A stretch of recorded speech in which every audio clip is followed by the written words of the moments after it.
As I was sitting there listening to the speeches, I looked around this wonderful room, and I know we'll have a chance to see some of the other rooms in this state-of-the-art Boys and Girls Club, number 2000 Boys and Girls Club.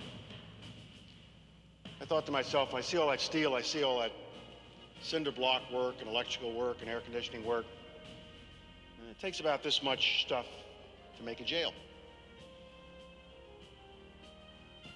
It's about what it would take. And that's what we've been doing too much of in recent years.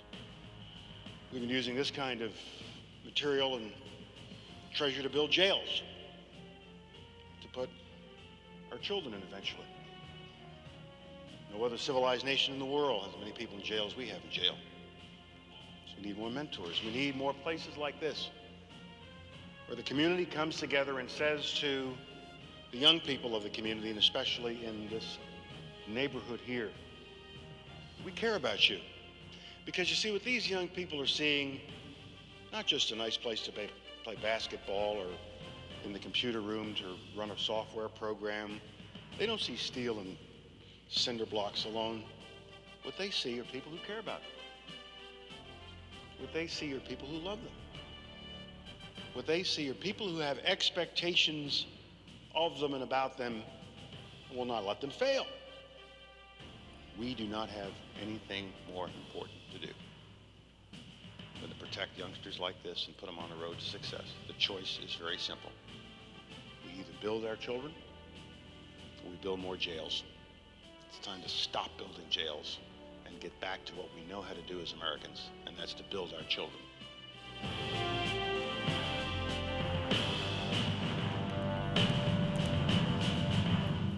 Welcome to the Gilchrist Experience. You know, I'm beginning to really enjoy this intro about the Boys and Girls Club. It's one of my favorite topics. You know, I'm on the board of directors of the Boys and Girls Club of Harlem. In another couple of years, we'll have a new building up. So all this building of the nation of Harlem is all, apple of my eye. And, it's just a topic that we all need to really deal with, is what we're doing with our children. And the subject matter of today, of course, is the March Saturday. It was quite an event, huh? I had Graham out there marching. I was doing more officiating than marching. That was quite an event. That it was. People came from various states, news outlets. I know there were people that came from Pennsylvania, from New Jersey, right. Black people, white people, Asians, Latinos. Yeah, it was a broad gamut of people. Yeah. And to see just how well the people conducted themselves really shut the mouths of some of these Staten Islanders who predicted, really? We're going to have broken windows, and we're afraid we have to close our businesses. It was just as well they closed their business, because that element of people you don't want to give your financial earnings to anyway. You don't want to support them financially when they're not in support of you. And they shut the buses. There was no buses running. Many of the streets were closed. It was interesting. You may have seen on the news today, they showed a fire, a house that burned down, and they had like 12 dogs that perished in the fire yesterday. Oh. And I saw people crying over these dogs that perished in the fire. Right. But you can't get that kind of response when people see a man being put to death on the sidewalks of the streets of New York. And it really shows you where people's priorities are and just where they are morally, in that they would weep over some dogs that perished in a fire, but had no regard for, or have no regard for, the lives of human beings that are lost, whether it is black on black crime, white on white crime, Asian on Asian crime, period. It doesn't move them, but some dogs dying in a house moves them to tears. So we're in a very distressed area in this time. So what I'm going to do is, I've got this roll-in from one of the demonstrators from Staten Island. He's talking about, the cops situation. All right? just run this other roll-in that we have, the second roll-in, and we'll be right back at you. Hands up, don't resist!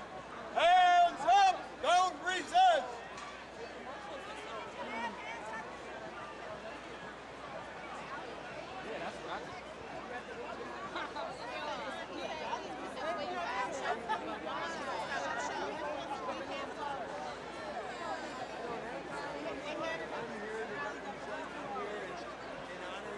Department that protect and they service every day of our life.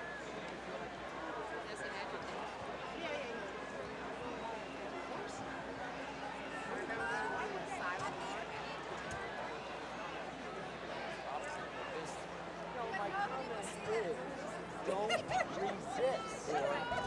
Or what? Or then what's going to happen is when a guy that's 400 pounds and somebody grabs a hold of him, how do they take him down? I'm asking you not necessarily in the specific cases. All right, well then that's enough, really. Come on, man. I just said exactly what I feel. With how much this guy weighs, but more so to human What do you mean? rights. He's a huge guy. Well, what if it's someone who's How not? would you take him down? I don't think that everyone's here just. How would you? It wasn't. The policeman couldn't get his arms around him. He was so big. So if someone resists arrest and they're 400 pounds, you think that they should die? Say that again. I'm asking you. 20 years ago, the chokehold. What kind of question is that? Well, I'm just countering your statements with what they're saying. So I'm asking you, if you resist arrest, what happens? What happens? What happens if you resist arrest? Yeah. They're going to take you on the ground, man. They're gonna kill you. They're going to put you on the ground. They're gonna kill you. I didn't say that. I'm asking I said you. they're Yes or going no, to put sir? you on the ground. Okay. You're not listening very But good. we're talking about someone who died, not just someone who got arrested. We're talking about someone who died. So I'm asking you about if you resist arrest, do you think it's justified for the NYPD to kill you? Well, it just depends if you're if you have asthma and you So in some situations, all of a sudden if you're allowed to die. If your health is not good enough, then maybe when you go down because you're resisting arrest, you're going to have a heart attack. So someone who's someone who's in Jesus Christ. So someone who's in good health and resists arrest might not suffer the same consequences. Oh, probably not. So what about? Probably so not. what about if they're sick and they die? Do you think it's at the hands of them being sick, or is it at the hands of the police department? Say that again. I'm sorry. Someone who's resisting arrest, if they die, is it at the hands of the police department, or is it at the hands of the fact that they don't have adequate health care for the situation? Well, what happens if I'm crossing the street and I get hit by a car? I'm talking about the situation in which Jesus the NYPD Christ. arrested someone and the person died. I already explained it to you. I'm asking you for the detail because I'm a reporter and you have a good insight on the other side of the story. So if you work How with do me, I have an insight? Because I'm nobody. I'm just another person. Well, here yeah, today. but you're clearly out. I'm here to support you're these clearly people. you're outspoken in a manner that your side of the story isn't being heard. You put a as camera in much. my face. Quite I don't frankly, need a story. I didn't put a camera. These are different media outlets. I'm not. I don't have a story. Well, okay? if you- I'm just here. but You if- asked me the questions. But you're making direct comments. That's complete. What's the direct statement? That's My complete. comment They was said the hands up, don't chokehold shoot. is You said illegal. hands up, don't resist. You're right. So I want to follow more in detail what you mean when you say hands up, don't resist. Well, but and they're don't saying choke hands up, somebody don't down. shoot, and you're saying hands up, don't resist. Let me tell you something. What is your name? When I was a What's your young name? man, I'm What's your name? 60 years old. What's your So name, when I please? was a young man, I was in trouble all the time. My father always told me, "You're in trouble. You are going to be. The police are going to come and they're going to get you." Okay? And guess what happened? They came and they got me. Well, Guess what happened? A lot of individuals I here just today. said, "Okay, sorry." A lot of individuals Okay, here, they're not sorry. necessarily protesting put against me the like NYPD. this. They're protesting against police brutality. Well, You know what I'm saying? I don't think it is. No, you're implying. No, but It's the law, man. Okay. If you get caught speeding and you have, Then it's you should- against the law. So then you should be apprehended You should in that just way. follow the law. Do you think that there are times in which I individuals think if feel you that follow they're the being law, treated everybody unfairly? it'll be a really good community. What about when there's a community in which the law is consistently not working in their favor? How do you give them the confidence to follow the law? If I was that smart, I'd be the chief of So the- police. so I the- might be the president. So then the law has to. I mean? So then the law My has. heavens. So then the law has to do with how smart people are, not necessarily necessarily whether or not it works in their favor. No, the law, if Or everybody, for justice. if everybody would read the Constitution, right, and they would know. I think that if you said that out loud, a lot of people here would feel offended by that. Do you agree? I have no idea how anybody's going to feel. You kept fomenting trouble. See, this is the typical attitude of Staten Islanders, I think. This Staten Island has always been notorious for having, what, people are not too bright? No, well, I can't even say that, but I mean, the fact remains that this guy didn't understand that the chokehold is illegal, which is, as an officer, you said, I think you Right. said at the last press conference that it's been illegal for 20 years now. There is more than 20 years, it's been illegal. So people think that there is a justification. Police officers are told to use necessary force to effect an arrest. Right, okay. That's what they put on the arrest report. Okay. If they have to get physical with you, they'll indicate necessary force used to effect arrest. It So doesn't this guy define says anything. that he was 400 pounds and that was the only thing the cop should Because he done. was so big, you know, he had to use a chokehold. Okay. I fought guys that outweighed me by 100 pounds and were taller than I am. I'm 6'3". I fought guys 6'6". But two- this guy's 270, scared of a 280. big black man, 400 pounds. Yeah, but This the thing guy- is, when there are ways to bring people in, confrontationally or without confrontation. Now, we saw that Eric said, you know, not today, this is where it stops. But he was not fighting with the officers. But he at was all. resisting arrest. He was resisting, but he wasn't fighting with them. So the question is, what is, and necessary physical force is a vague and nebulous term, just like suspicion and mere suspicion. You gotta realize that the law is written using vague terminology, and in many cases there's nothing precise about what is being said with regard to the law. Your perception of suspicion and another person's perception of suspicion could be entirely different. A white person getting on an elevator, a white lady getting on an elevator with a black man, suspicion, all right? She grabs, she holds her pocketbook. Mere suspicion. What is mere suspicion as opposed to suspicion? What is necessary force? Now, does necessary force include rendering that person unconscious? Does it include rendering that person dead in order to effect an arrest? That is not what the law states. So although the officer, he did what he thought would bring him in under his control. But we're seeing what this man said. I mean, the most of the public, he probably didn't even see the video. He And probably if saw did, it. Everybody saw that everybody video. saw From here that to video. Timbuktu, Okay. they saw that video. So he thought it was all right to choke the man.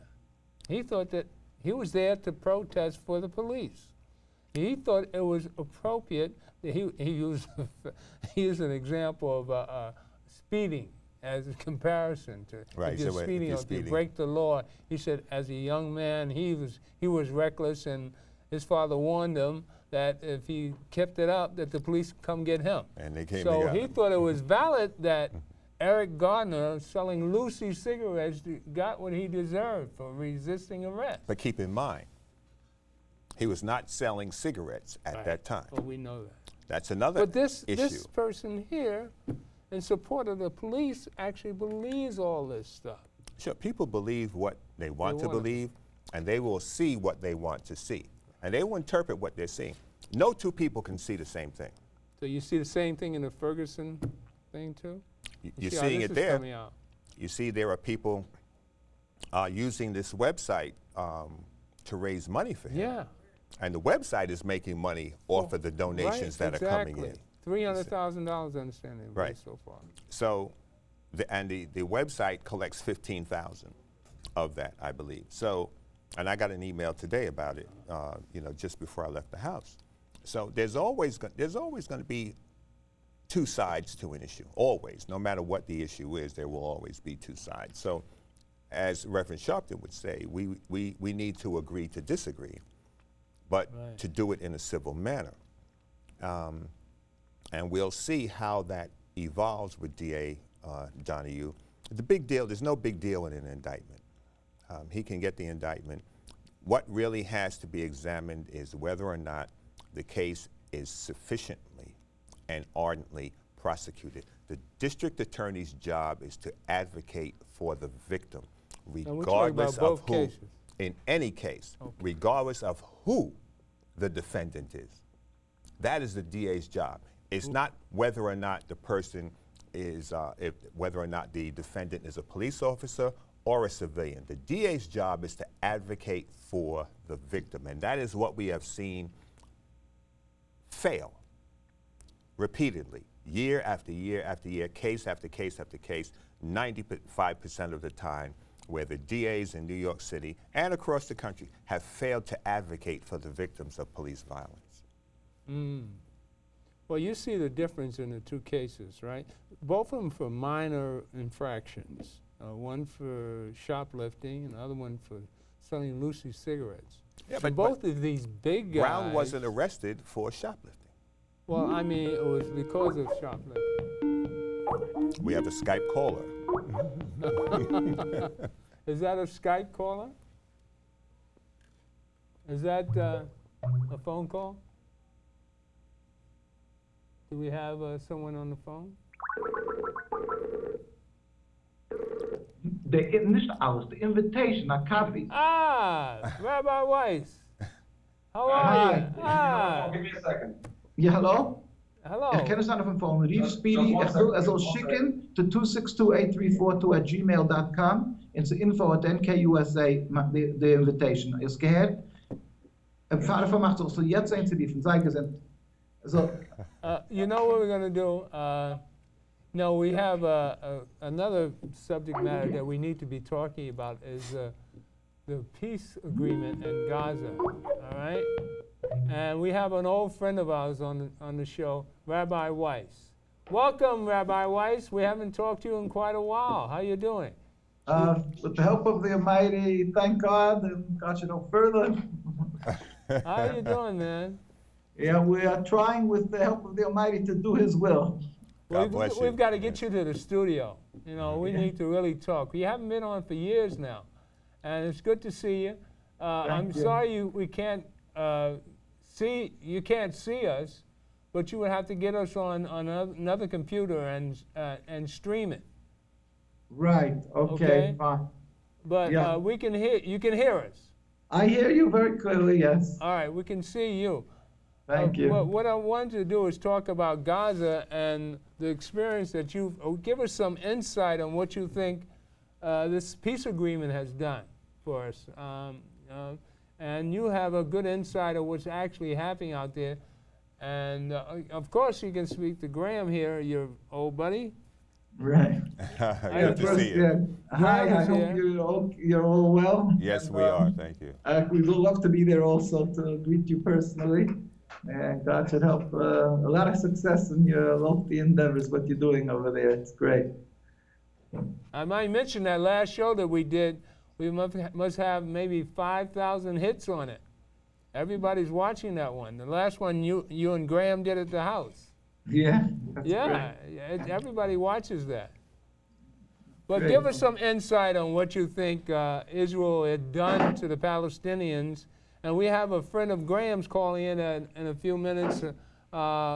He has a son over there in Gaza, and we have him calling in and talking about his experience. But you give us some idea of what do you think this peace agreement is all about?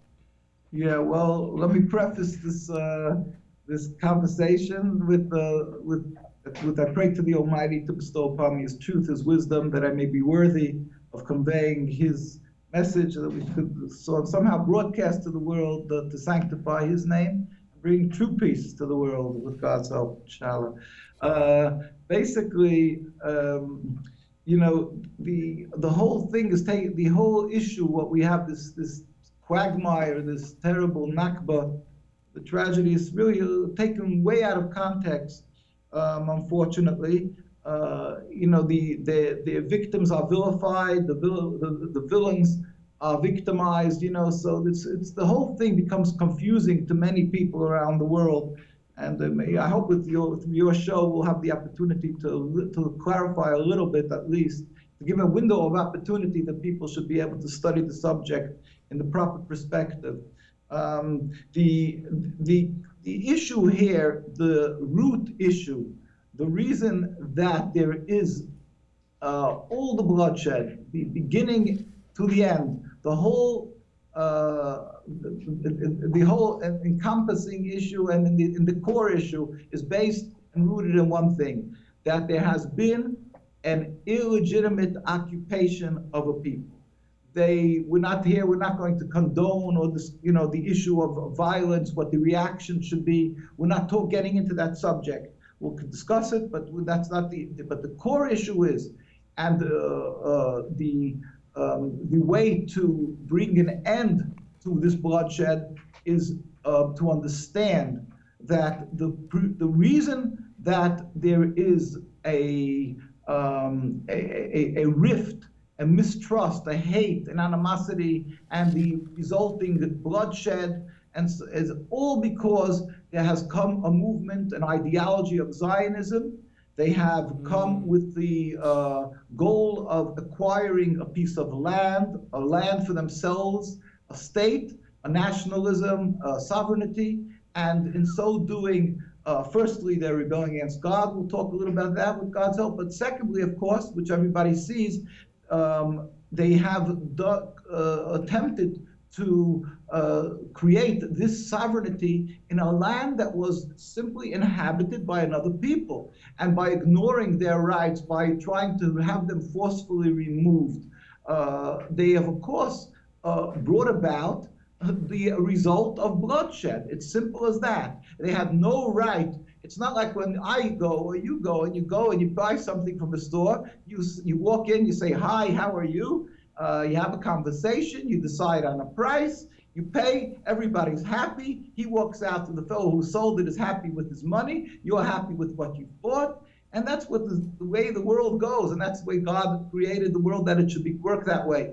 But here, when you're coming in and you're simply ignoring the rights of others, and you're waving a false deed, waving the Torah, the Jewish religion, as a deed and a right to the land, what you're doing is simply using this falsification of the religion to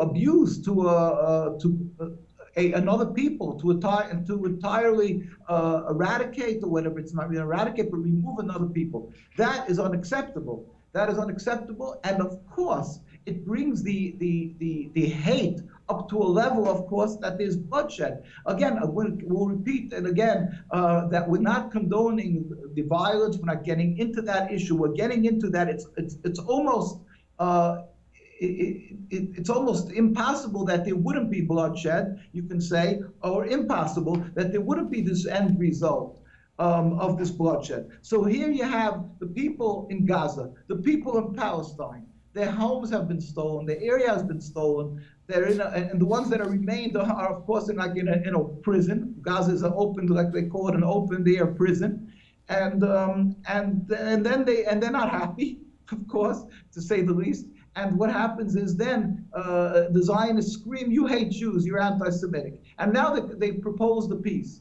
I'm asking you, is this peace a tenable peace? Is this something that could be acceptable? Obviously, at best, it's a Band-Aid. And a Band-Aid over a hemorrhaging wound.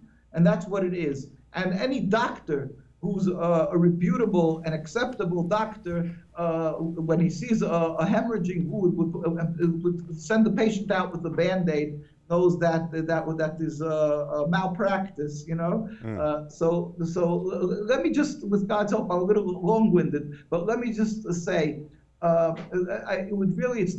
it's a necessity, being that I wasn't on your program for so long, to really get into the core issue. And I'm very concise. Judaism is a religion. Judaism is subservience to God. It was acceptance of our covenant that we 3,000 years ago around on Mount Sinai.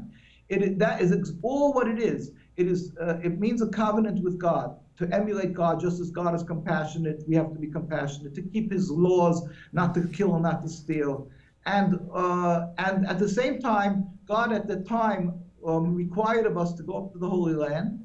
We went, and then afterwards, God stipulated with the Jewish people that if they will not be up to par, they will be exiled from their land. And that came about around 2,000 years ago with the destruction of King Solomon's temple. It was a temple built, Jews served God there, but they were warned by the prophets that they will be expelled if they're not on that high level that is required to be in the Holy Land. When they were expelled, they were clearly put under oath. The Jewish people were put under 3 oaths. 1, not to return en masse in large numbers to the Holy Land. Secondly, not to rebel against any nation. They have to be loyal citizens in every country where they're residing, praying for the good of their leaders, praying for the well-being of their country, and so forth. Thirdly, not to make any attempt to end exile. So therefore, this was around 2,000 years ago. For those 2,000 years that we have been traveling and bumping along around the world through exile, we've gone through the Crusades, Inquisitions, terrible trials and tribulations. The Jewish people turned to their leaders, the leaders were the great rabbis, because it's a religion. And the rabbis told them all the time, there is no way that we can buy a piece of land or create our own sovereignty, because it's a godly decreed exile. God has put us here to humble us. And a second purpose, there's a second purpose, that we should be spread out amongst the nations to be a light unto the nation. If we're ideally serving God like we ideally should, in other words, keeping the Torah, then we're a light unto other nations of how a person should be acting godly. So we have a dual purpose in order to spread around the world until one day when God himself, without any human intervention, will bring a miracle that the whole world will recognize the one God. We believe that one day the world will wake up, it'll be a metaphysical change, there won't be any more atheists, everybody will recognize one God, and then God himself, without any human intervention, will rebuild Jerusalem. All humanity will join arms and go up and serve him in peace and harmony. That is what we say in our prayers. It's open for anybody to see in the high holiday prayers and our regular prayers. That is what it's all about. Prior to that event, we are expressly and clearly told by God, do not attempt to create your own sovereignty, do not rebel against nations, do not go up there and create your own and try to return en masse to the Holy Land. And Jews, for those 2,000 years that we've gone through now, when they turned to the rabbi said, you're not allowed to have patience. God is compassionate.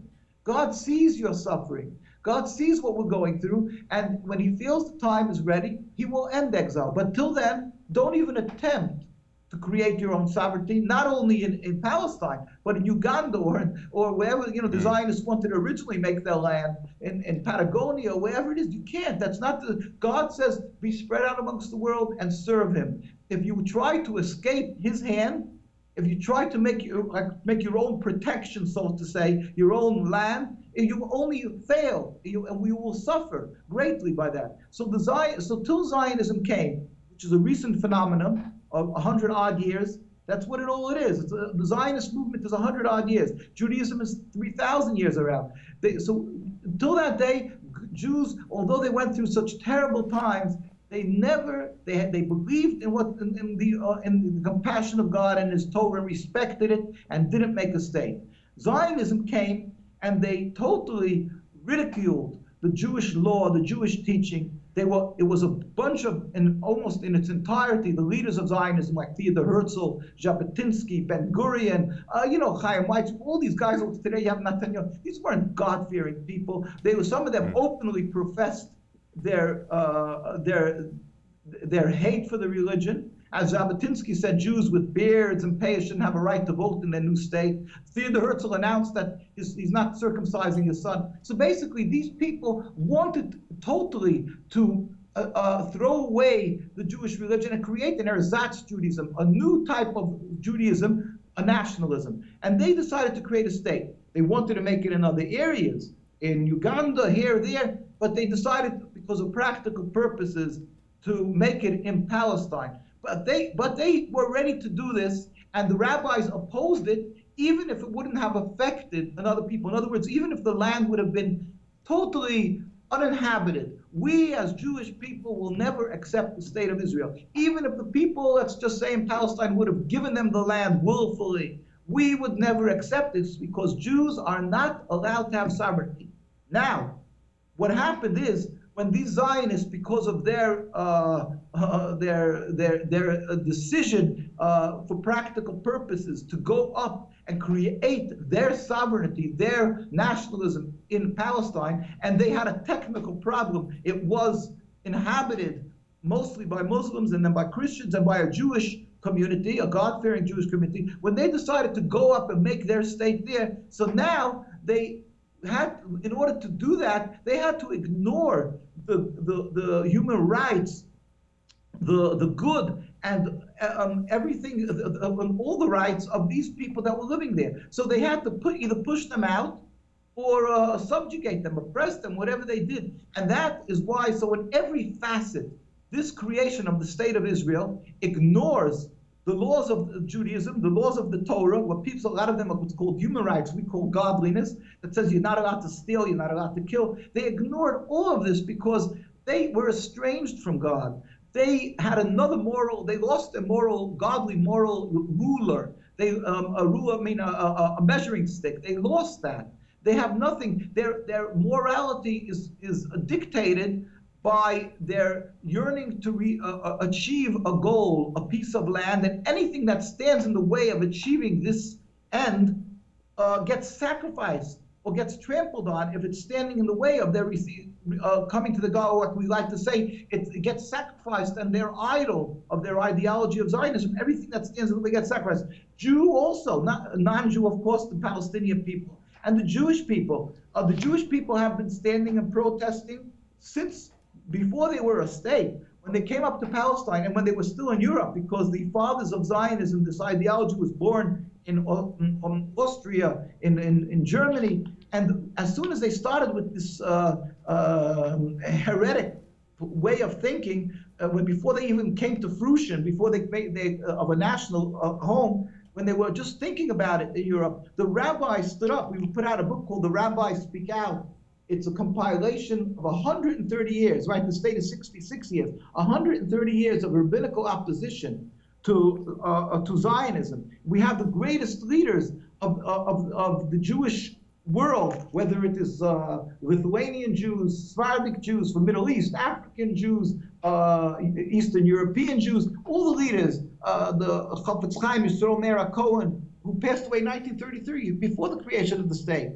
This was one of the great codifiers of the Jewish law, and so on. All of them, all these great leaders, they all stood up and said, no, we are entirely in opposition to this whole concept of creating a state, and certainly not doing it by stealing and killing, and it's just, it's totally against the core of what it means to be a Jew. But of course, the Zionists ignore that. And again, when the Zionism was opposing and was fought, it was in constant conflict with the Jews who they're supposedly representing. The Jews in Palestine, from day one, were murdered, assassinated. You can see this picture of Jews being brutally beaten. It was taken. This is from a wall. They had plastered on the walls pictures of Jews being,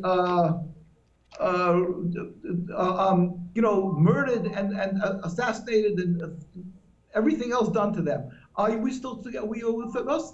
Yes. And this is a fact that it's going on till today. Somebody just actually came to my neighborhood, somebody from Saudi Arabia, and I went past and the guy was looking in his computer on the internet, and a guy from Palestine, and I said to him, just well, do me a favor, show him what's going on today in occupied Palestine. This guy pressed a couple of buttons on the computer, and he showed him that Jews are protesting as we're here. They're protesting over there, and they're being brutally beaten. They're arrested, they're oppressed, they're intimidated, and this is and then a lot of them die. Today they're very careful. They don't use, as a usual case, they won't use live ammunition because it would be a scandal. Everybody has telephone cameras and stuff. They used to in the old days, but today they use lead sticks covered with rubber, so that the bones get broken inside and people die later. But this is an ongoing phenomenon. Everybody gets arrested. The teenagers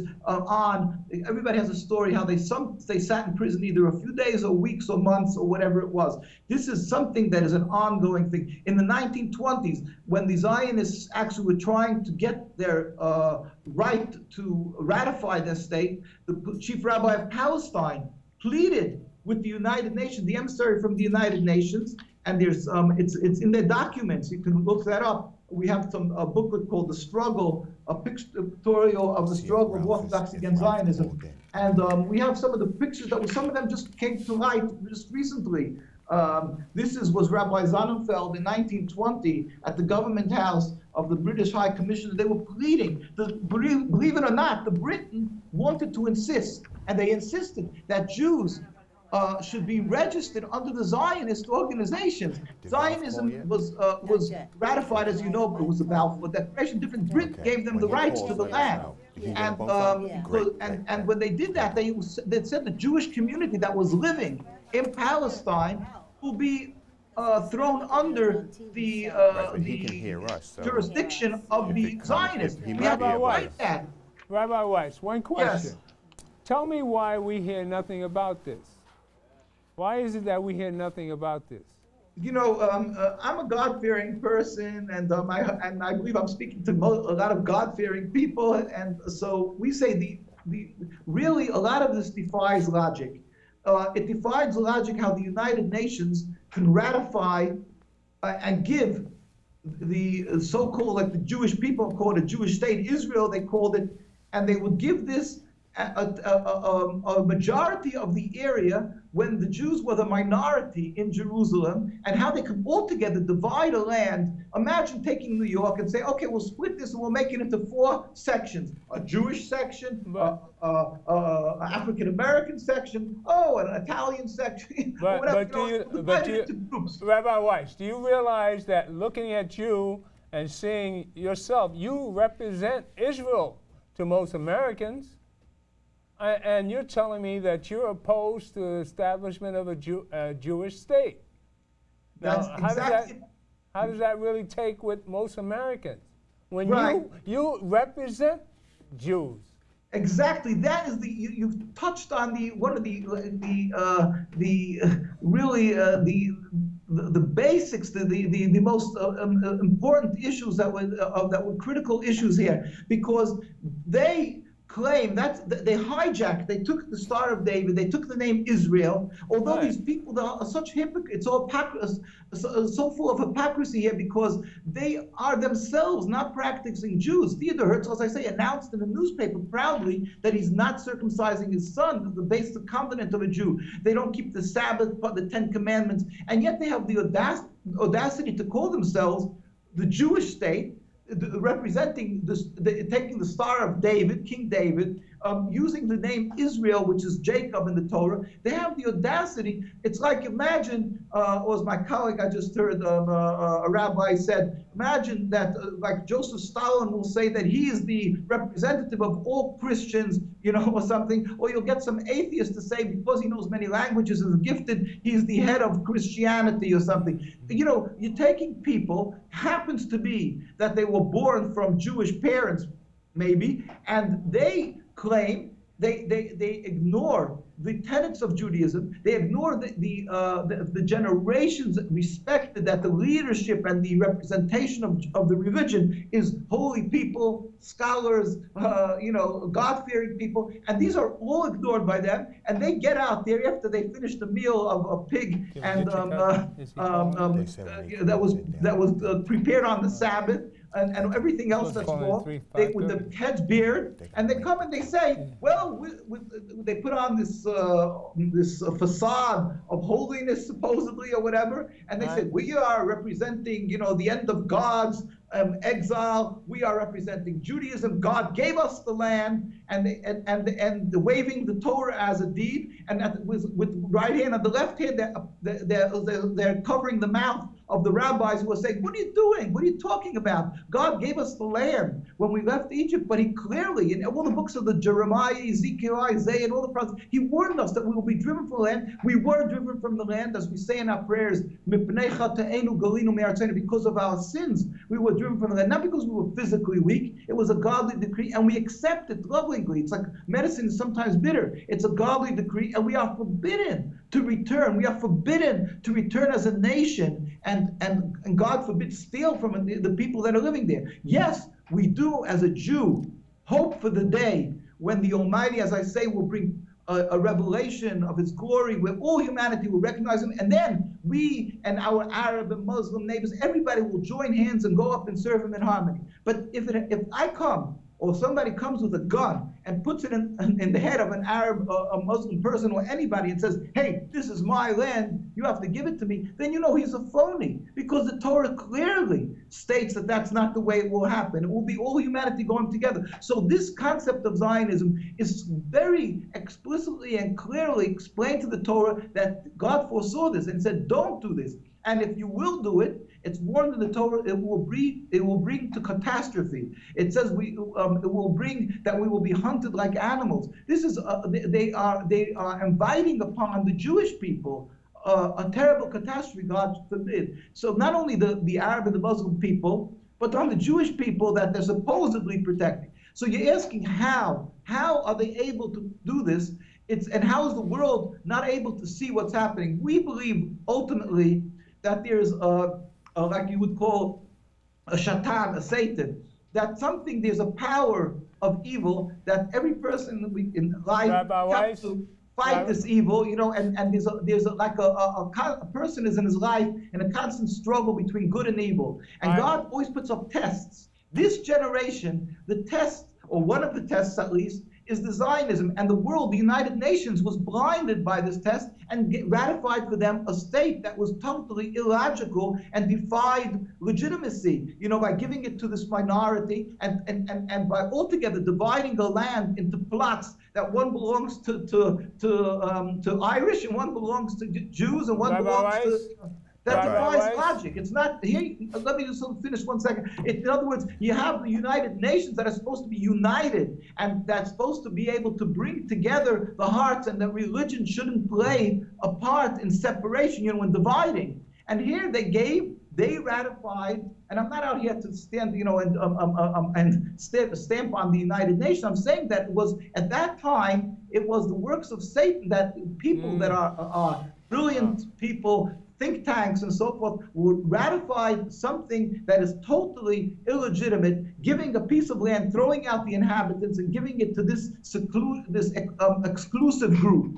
And an exclusive group that was falsely representing a whole other people, a group, you know, the Jewish people. All right, Rabbi, Yes. we have a gentleman on the line, Ralph, who's a friend of mine. I've known Ralph at least 20 years, if not more. His family is in Gaza. As a matter of fact, his son is in Gaza right now. He is from Gaza. Ralph, are you there? Yeah, I'm here. Okay. Great. Were you able to hear Rabbi Weiss? Yeah, I was trying to hear a little bit of it. I didn't really get it all. Okay. Can you give us the perspective of life in Gaza? I remember you had talked to me about the turnstiles, and I want you to touch on that. There is no life in Gaza right now. There's nothing. These people are starving. They're scared. You got children that are frightened right now. You got children that they only see fear now. If a plane flies over their head, they're going to run. So if you see a civilian plane flying over their head, they're going to run. They're going to get scared. So there is no life over there. You know, it's inhumane what's going on over there right now. You told me you were talking with your son day before yesterday? I spoke to my son the day before yesterday. Yes, I did. I sure did. I spoke to him, and I asked his mother, where is he? You know, and she told me, oh, he went with the fellas, you know, to fight for the cause. You know what I mean? He's over there going throwing rocks and stuff, so protesting against what's going on in Gaza. I think a few years ago you had mentioned to me they had checkpoints that were like turnstiles that people had to come through one at a time. Yeah, they have these checkpoints. It's like when you go through these checkpoints, say you want to go to the West Bank or you want to go to Jerusalem, you got to go to these checkpoints and you got to sit on there. Okay, so you're in a little room. If these people are in a rainy day or cold day, these people are freezing in the rain. Like what? And what about a lady when she has to take a kid to the doctor and it's emergency? They can't get through. Well, so it's like it's not like a 5-minute or 10-minute wait. It's like a half an hour to an hour wait sometimes. And then they can turn you back if they want to. They don't have to let you go through. It depends how this person is feeling today. This soldier. The soldier feels like he doesn't want to let you go. He doesn't let you go. Ralph, we love to see it as at a point where you and Rabbi Weiss can come on the show together to show the world that there is hope for Jews and Palestinians. Rabbi Weiss just gave us a lesson how the Zionists are not supposed to be there. They're not supposed to, listen, they're not supposed to be there. The world knows it. We know it, but where is it? Does Israel have not just Congress in their pocket? Who else do they have in their pocket? They have everybody in their pocket. We all know that. The world knows that, but nobody's doing nothing about it. It's like they're blinded. Right. You know what I mean? And it's sad. It's really sad. And we're based on freedom. So these kids in Gaza, they don't deserve the right to have freedom? Do they deserve the right just to live up to 12, 13, and 14 years old and die every 3-4 years? That's not right. It's wrong. We all know we all know it's wrong. The world knows it's wrong. But what's holding these people back? Why isn't anybody saying nothing? What's going on in this world? Well, it needs to be exposed. And Rabbi Weiss just gave us a history lesson on Judaism and how the state of Israel is illegitimate, and there should be something done about this. With some support of the two of you working together, maybe we can change this. Can I interject here? Rabbi, are you there, Rabbi? Can I ask you something? Okay, when we all die, are we taking this land? We're not taking this land nowhere. So I'm standing here and listening, and I don't understand. I just wanted to say, Ralph. I don't understand why they can't live together. Ralph, that's what we're saying. Like I was being asked why, how come it's like it seems bewildering. How come I was explaining that it so defies religion, what people call human rights, like you're saying. Why aren't they allowed to live? I mean, they're, the innocent children and so forth. But and like I said, it defies logic. And our simple explanation is because it's something deeper. It's the Satan. It's the Satan. It's the Satan driving it. Let me just say, we have our demonstrations. We have demonstrations of tens of thousands of people every single, many times through the year in New York that I stand by. Here you can see this is like a Washington D.C. And you know what, Rabbi, too? Here's the thing. These people that are empowered, they don't put their kids on the front line. They put other people's kids. They put other people's kids on the front line. Let them put their own kids on the front line. I'll bet you they'll make pizza as fast as anything. You have to Skype go? Yeah, well, that's what they wouldn't dare put their own kids. Netanyahu wouldn't put his son there. Abbas wouldn't put his son there to go fight. I doubt that. I really doubt that. And the point is whether they would or they wouldn't is like you said, that's just like a it's, I don't want to say it's irrelevant, but I think that sometimes the Satan is driving them, that there are people that are ready to sacrifice their own lives for a cause that is totally wrong. I mean, you found in certain wars and certain people went out and gave their lives for something total, like the Nazis gave their lives for something, and they're ready to fight for something that is so ugly, so vile, and yet people gave their lives for it. But that, and at the same time, we have to get to the core that this is illegitimate, that this is illegal, it is wrong. And that the world, the fact that the world doesn't see that, they don't see the world, they hear the voice of the human rights activists, they don't hear the world of the tens of thousands of Jews who are screaming, not in our name. Well, how dare you use Judaism? How dare you? And they cry. We speak up how many times in the last month? Our community alone, our little organization, you know, we had over 100 different demonstrations and so forth. Yeah. And, you know, relatively small. Right. We represent, you know, thank God, thousands and thousands of people. But there's hundreds of thousands who don't want to accept this. And yet nobody hears their voice. Why?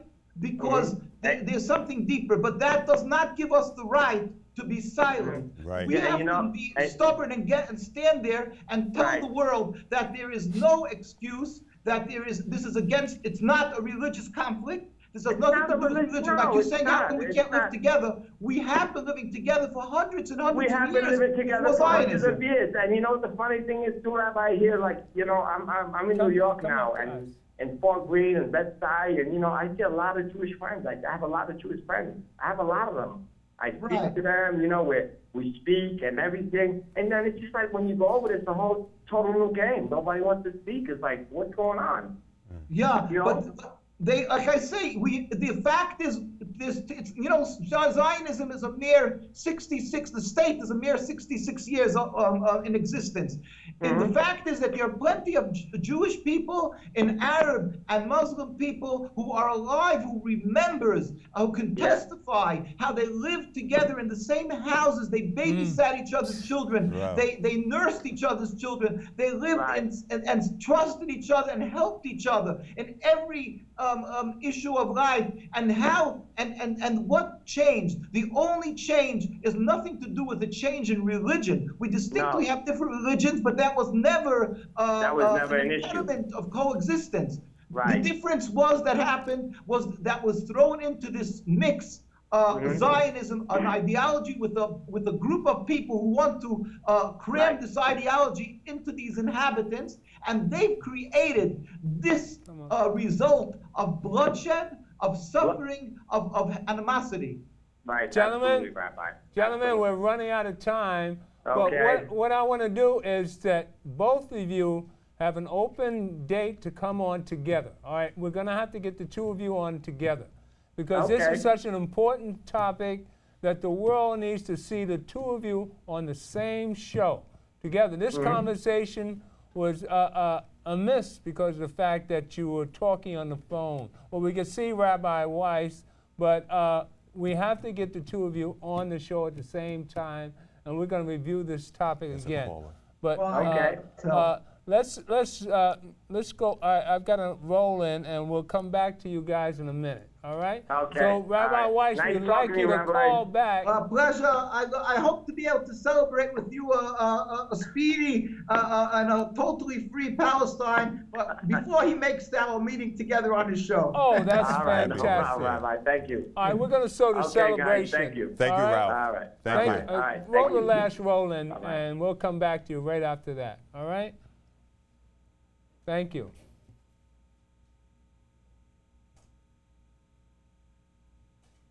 Just give us the roll-in, the third one. Immediately claimed victory, with thousands pouring into the streets of Gaza to celebrate. 50 days after the fighting began, Hamas still controls Gaza. Most of its senior leadership appears to have survived, and through the prism of Middle East conflict, to survive is to triumph. In Israel, the reaction was much more low-key. Israeli Prime Minister Benjamin Netanyahu did not put the ceasefire to a cabinet vote, and many of his political rivals wasted no time in accusing him of making a bad deal. One senior Israeli official I spoke with defended the ceasefire, saying that Israel had crippled Hamas's military infrastructure, destroying thousands of missiles, killing, in his words, around 1,000 militants, plus demolishing 12 tunnels dug by Hamas into Israel. While both sides provide their spin, the results of the fighting speak for themselves. More than 2,100 killed in Gaza, with massive destruction, and more than 500,000 displaced.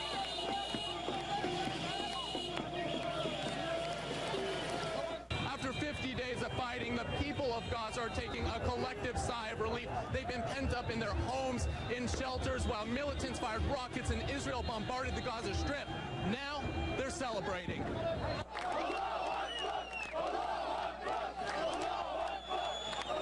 The Palestinian political leaders are claiming this as a victory, and so are the people here. They're waving the flags of the different factions. You have the green flag of Hamas, you have the black flag of Islamic Jihad, and the yellow flag of Fatah. But what they got out of this deal is an easing of the blockade, the opening of the borders to allow humanitarian aid in, an extension of their fishing limit to 6 miles off the coast. But how do you feel right now? I mean, do you feel relief? Do you feel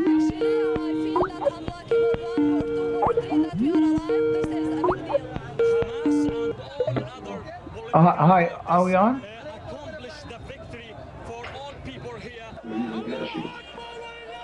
Hold on.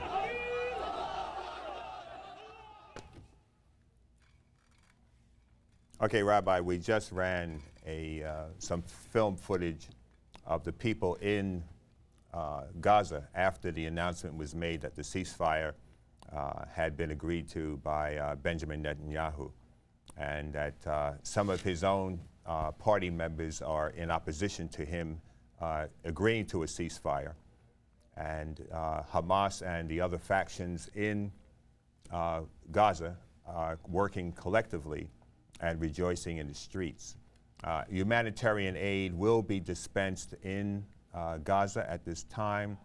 There are over 500,000 people who have been displaced. Their homes have been destroyed. Over 2,000 Palestinians have been killed as a result of the bombings, and many of those have been children. We've had schools and hospitals bombed collectively. So it is very necessary that the factions, that the state of Israel, who receives great amounts of military support and financial aid, two-thirds of America's foreign aid budget goes to Israel. I don't know why. That money should be going to some more peaceful endeavors and feeding people. We have a crisis of Ebola in West Africa. People are dying there, and people are suffering around the world. So the United States needs to take a better approach as to how they financially support various nations around the world and cease this military support to Israel and to even other countries which are abusing the people, have been abusing people for many years. We saw it in Syria. The U.S. provided the Syrians with a lot of their military might, which they turned on the people with. So, Rabbi, we want to thank you for being here with us. And we do look forward to a speedy return and, of course, having you and Ralph together here in the studio with us. Rabbi Weiss, I just want to express to you my love and envy for your eagerness to express, the wrongs of a whole world misunderstanding of what's happening in Israel. But you represent a soul of a people that have been misrepresented, and it's just amazing, and it's been a joy to hear you explain the truth about what's happening in Israel. And as usual, on the Gilchrist Experience, the God in me loves the God in you, and thank you for coming. And stay tuned, because we're going to have Rabbi Weiss back very shortly. I'm sorry we didn't have any more time to hear from you anymore, but thank you for calling, Rabbi Weiss. God bless.